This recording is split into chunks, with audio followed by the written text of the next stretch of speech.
Bharatiya Janata party की सरकार में कुर्मी बिरादरी की हैसियत दरी बिछाने वाला कुछ नहीं। एक भी कुर्मी बिरादरी के मंत्री की हैसियत नहीं कि किसी दूसरे कुर्मी बिरादरी के आदमी की मदद कर दे। अंधभक्त खुश है कि अब्दुल पंचर बना रहा, अब्दुल तो आज भी बिरयानी और खा रहा और खुश है। और जो भक्त लोग हैं उनको तो तेल भी खाने के लिए मना कर देंगे कि छाल पहन के घूमिए। कुछ दिन बाद कहेंगे कि जो है केले का छाल पहनिए, कपड़ा मत पहनिए। भाई साहब, ये आपको पाषाण युग में ना ले जाए तो बता दीजिए। भारत के मुसलमानों से नफरत करे और वहाँ देखिए अभी दुबई गए हैं, धुरंधर स्टाइल में शेख से मिल रहे हैं, देख रहे हैं ना। साथियों नमस्कार। आगामी 2027 के विधानसभा चुनाव को देखते हुए भारतीय जनता पार्टी ने मंत्रिमंडल विस्तार में एक तीर से दो निशाने साधे। एक तरफ जहां तमाम जो नेता थे उनको खुश करने के लिए उनको मंत्रिमंडल में जगह दी, दूसरी तरफ उन्होंने 2027 के विधानसभा चुनाव को देखते हुए जातीय समीकरण को भी सेट करने की कोशिश की। बातचीत करेंगे, हमारे साथ पटेल समाज के बड़े नेता कृष्णा पटेल जी हैं, क्या कुछ कहेंगे। बहुत बहुत स्वागत है नेताजी। आपका बहुत बहुत धन्यवाद। मंत्रिमंडल विस्तार हो गया, अलग अलग जातियों को उनका हक अधिकार दे दिया गया, मंत्रिमंडल में समायोजित किया गया। अब तो जो पीडीए है या फिर जो उनके पास पीडीए का पूरा गुलदस्ता तैयार हो गया। आपके कुर्मी समाज के भी नेता जो है इस समय मंत्रिमंडल में है, प्रदेश अध्यक्ष हैं और अलग अलग पार्टियों से भी उनके साथ जुड़े हुए हैं।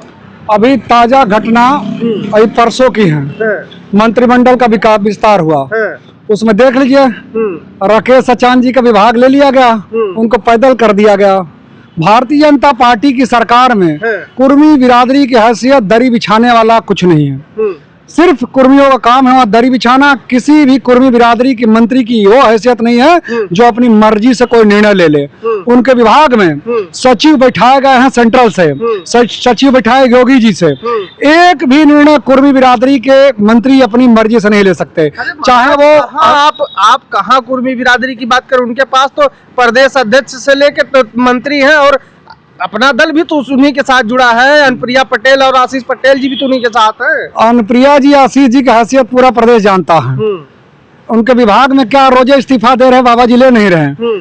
आशीष जी रोज कितनी खींचातान चली आपको मालूम है।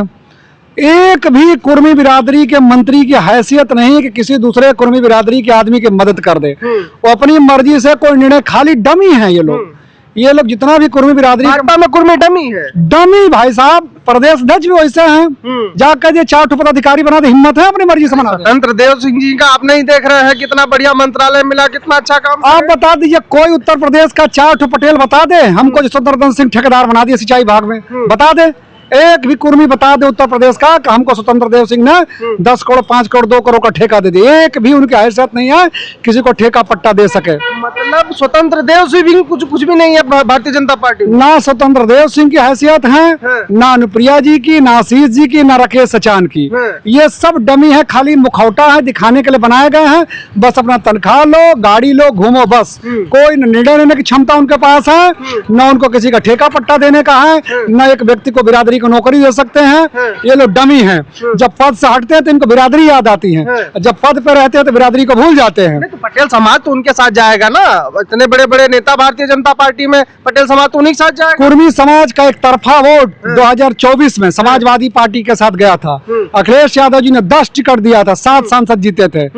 और कितने में आपको मालूम है?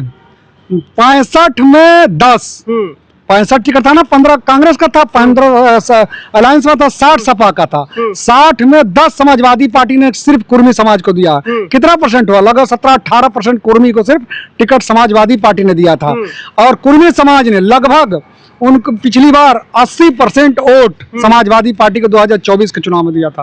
अरे वो समाजवादी पार्टी तो मुसलमानों और यादवों की पार्टी है, अभी कहा ना राजभर जी ने। समाजवादी पार्टी पिछड़ों दलित संख्यकों की पार्टी है। समाजवादी पार्टी हर उस व्यक्ति की पार्टी है जो पीड़ित हैं। समाजवादी पार्टी हर जाति वर्ग का सम्मान है। समाजवादी पार्टी के मुखिया अखिलेश यादव सबको लेकर चलते हैं। समाजवादी पार्टी के मुखिया जो काम कर दिए हैं आज आने वाली पीढ़ियां भाजपा की नहीं कर पाएगी। आगरा एक्सप्रेसवे देखिए, इकाना स्टेडियम देखिए, लखनऊ मेट्रो देखिए, इतने नौजवानों को लैपटॉप दिया, महिलाओं को कन्या विद्या धन दिया।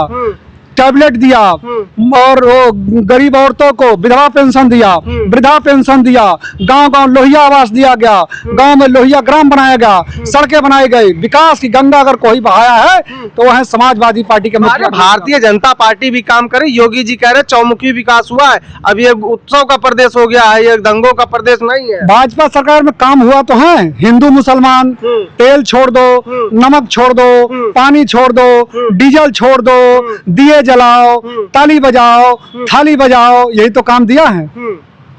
भारतीय जनता पार्टी ने आपकी निगाह में काम नहीं दिया तो है, मैंने काम गिना तो विश्वगुरु बनने वाला देश, आप तो पक्के भाजपा के विरोधी लग रहे हैं। विश्वगुरु की बात कर दिए हैं, यहाँ भक्तों को सिखा गए हैं कि मुसलमानों से नफरत करो, भारत के मुसलमानों से नफरत करे। और वहाँ देखिए अभी दुबई गए हैं, धुरंधर स्टाइल में शेख से मिल रहे हैं, देख रहे हैं ना, ये है उनकी दोहरा चरित्र।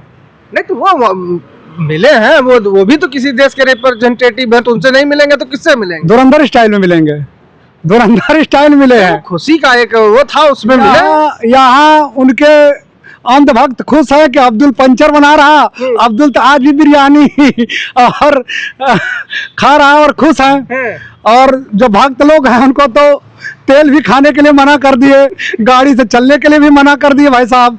और क्या बता सकते हैं हम, मतलब अब्दुल को टाइट करते करते रामराज टाइट हो गए। अब्दुल को टाइट करते करते अब्दुल आज भी बिरयानी खा रहा और कल भी बिरयानी खा रहा था।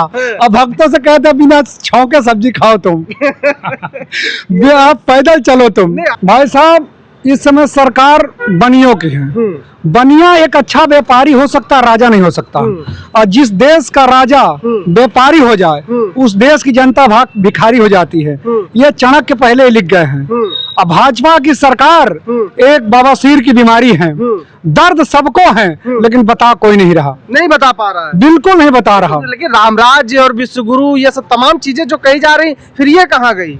भाई साहब ये आप देख ही रहे ना, पूरा देश कैसे परेशान है। जब से आए हैं रुपया पतला होता जा रहा है, यही कहते थे कि क्या कमी है जो रुपया पतला होता जा रहा। अब तो इतना पतला हो गया है कि पकड़े में नहीं आ रहा रुपया पकड़ने में नहीं, रुपया एकदम पतला हो गया भाई साहब। अब देखिए डॉलर जो है 97 रुपए चला गया, अब इससे बड़ा गिरा हुआ आप क्या ले सकते हैं। वो तो अभी कहते थे कि जब रुपया गिरता है तो प्रधानमंत्री और देश की साख गिरती है। तो पूरे विश्व में कुछ बचा है, देश अंदर से खोखला हो चुका है। रोज ये अपील कर रहे हैं, ये जानते हैं अभी बंगाल चुनाव था, असम चुनाव था, तो चुप थे। जैसे चुनाव खत्म हुआ सब बताने लगे भाइयों बहनों आप तेल कम खाइए, आप नमक कम खाइए, और कुछ दिन बाद कहेंगे कि छाल पहन के घूमिए, कुछ दिन बाद कहेंगे कि जो है केले का छाल पहनिए, कपड़ा मत पहनिए। भाई साहब ये आपको पाषाण युग में ना ले जाए तो बता दीजिएगा। ये पाषाण युग में ले जाएंगे आपको। अभी अभी देख लीजिए, कह रहे गाड़ी से न चलो, तेल कम इस्तेमाल करो, सब्जी न छौंको, और अभी जो है आप देखिए कई लाख डॉलर का ये लोग तेल दूसरे देशों में बेचे हैं। ये भी एक बहुत बड़ा घोटाला है, समझ लीजिए। जो तेल दूसरे देशों को बेचे, भारत में बता रहे कम यूज करो, अब भारत स्वयं बेच रहा दूसरे देशों को पेट्रोल और डीजल। ये बहुत बड़ा घोटाला है, इसकी जांच होनी चाहिए। सबसे बड़ी बात आप देखिए, सबसे बड़ी बात देखिए, कुछ भी होता है जो उनका मीडिया है उसको देशभक्ति से गिनने लगता है। जैसा कुछ कहें भले वो देश हित में हो ना हो, लेकिन उनका जो मीडिया है आते ही उनको देशभक्त साबित करने लगता है। आप तो लग रहा है कि भारतीय जनता पार्टी कट्टर विरोधी। अच्छा ये बताइए कुर्मी समाज 27 में क्या कमाल दिखाएगा? समाज एक तरफा पिछली बार 2024 में सपा को वोट दिया था 80%, अब की 2027 के चुनाव में कुर्मी समाज पूरे प्रदेश में हम लोग जाएंगे, घर घर कुर्मी समाज को जागाएंगे। अब की 90% समाजवादी पार्टी में वोट जाएगा कुर्मी समाज का, और अखिलेश यादव को मुख्यमंत्री बनाने में कुर्मी समाज एक अहम रोल अदा करने जा रहा। चलिए ठीक है, तो ये हमारे साथ कुर्मी समाज के बड़े नेता कृष्णा पटेल जी थे, जिनका साफ तौर पर यह कहना है कि जो देश के हालात हैं, जिस तरीके के आज देश में हालात हैं, एक तरफ भारतीय जनता पार्टी और उनके जो समर्थक हैं वो कहते हैं कि अब्दुल को टाइट कर दिया गया। इनका कहना है कि अब्दुल कल भी बिरयानी खा रहा था, अब्दुल आज भी बिरयानी खा रहा है, लेकिन जो रामराज थे वो अब जो है अपनी सब्जी भी छौका लगा के नहीं खा सकते, ऐसी स्थिति में खड़े हो गए। अब इनकी बातों को लेकर आप क्या राय रखते हो कमेंट बॉक्स में लिख